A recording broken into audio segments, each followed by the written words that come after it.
Hello there, friends of the Gold Call. Professor Pete here with another episode of the Gold Call Show, the continuing adventures of gold calling, striking up spontaneous conversation with complete strangers for a living.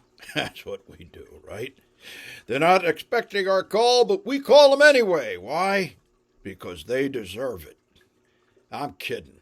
Listen, a lot of you folks out there are not going to make calls to prospects, and I guess you classify it as a cold call, and the reason why you're wobbly in the knees is because you don't know what to say when the prospect bops you over the head with the following questions.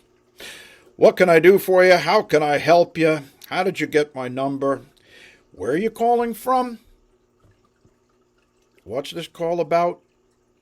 Okay, there's a flurry of them. Right out of the corner, the bell rings, and boom, a boom, a boom, right? And you're working real hard to earn their approval. By golly, you're spending so much time trying to win them over that you're losing control of your dialogue.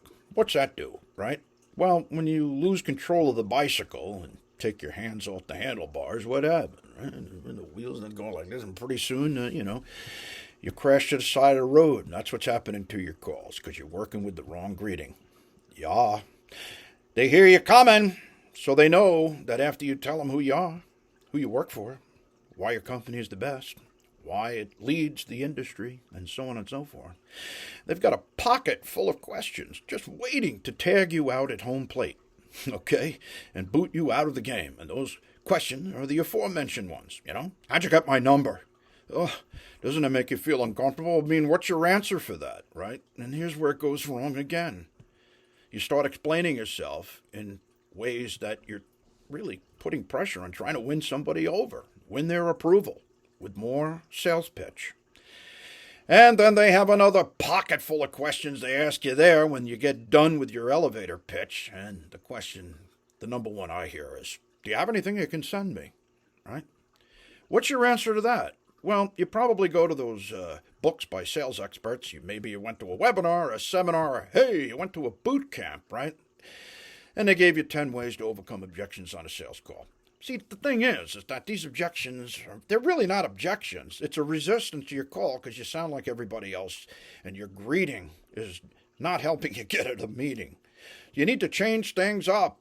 You do. You need to bracket your speech. You need to come up with something other than the routine, standard, status quo opening that generally elicits the prospect's questions that knock you off the fence. And it's very hard to get back on the horse once you're knocked off on a sales call, I'll tell you that. You know that already.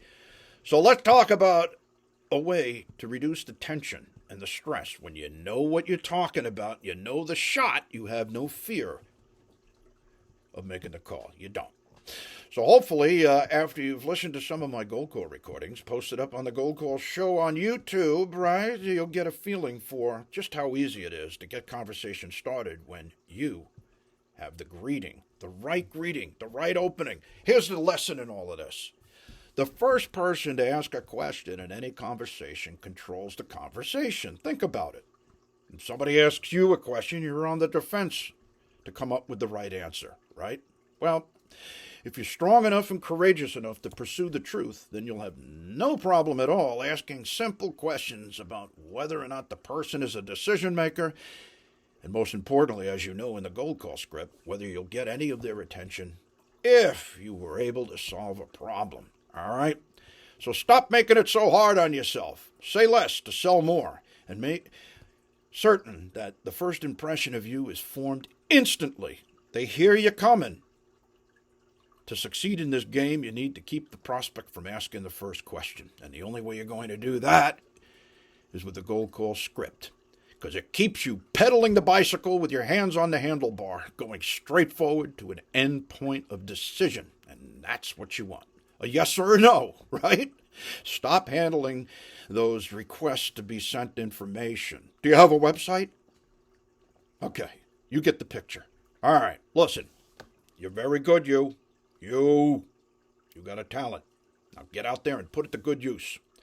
All right, Professor Pete, saying so long for now until our paths cross again. Happy hunting.